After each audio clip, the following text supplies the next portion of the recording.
તો દક્ષિણ ગુજરાતમાં મેઘરાજાએ રૌદ્ર સ્વરૂપ ધારણ કર્યું છે। નવસારી જિલ્લો સમગ્ર રીતે જળબંબાકારની સ્થિતિ હાલમાં જે રીતે સામે આવી છે। પૂર્ણા નદીના જળસ્તરમાં પણ સતત વધારો થઈ રહ્યો છે। પૂર્ણા નદી 23 ફૂટની ભયજનક સપાટી વટાવી અને 27 ફૂટ પર પહોંચી છે। આ સાથે નીચાણવાળા તમામ વિસ્તારોમાંથી લોકોને સ્થળાંતરિત કરી દેવામાં આવ્યા।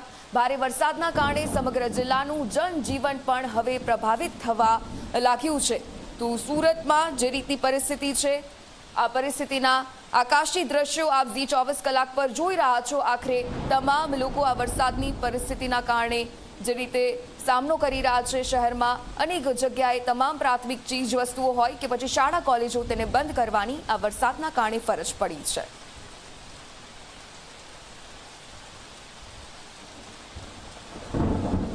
તો નવસારીમાં પણ જે રીતે પૂર્ણા નદીમાં પૂર બાદ હવે અંબિકા નદીનું સંકટ વધી રહ્યું છે।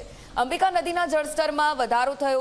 કેચમેન્ટ વિસ્તારમાં ભારે વરસાદના કારણે પાણીની આવક થઈ રહી છે। તો હાલ અંબિકા નદીની જળ સપાટી 23 ફૂટ પર પહોંચી ગઈ છે। ગણદેવી તાલુકાના કાંઠા વિસ્તારના ગામોને પણ એલર્ટ કરી દેવામાં આવ્યા। તો લોકોને નદી કિનારે ન જવા માટે હાલમાં ખાસ અપીલ તંત્ર દ્વારા કરી દેવામાં આવી છે।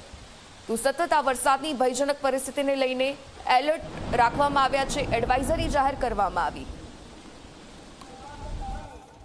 નદીનું જળસ્તર વધવાની શક્યતા છે।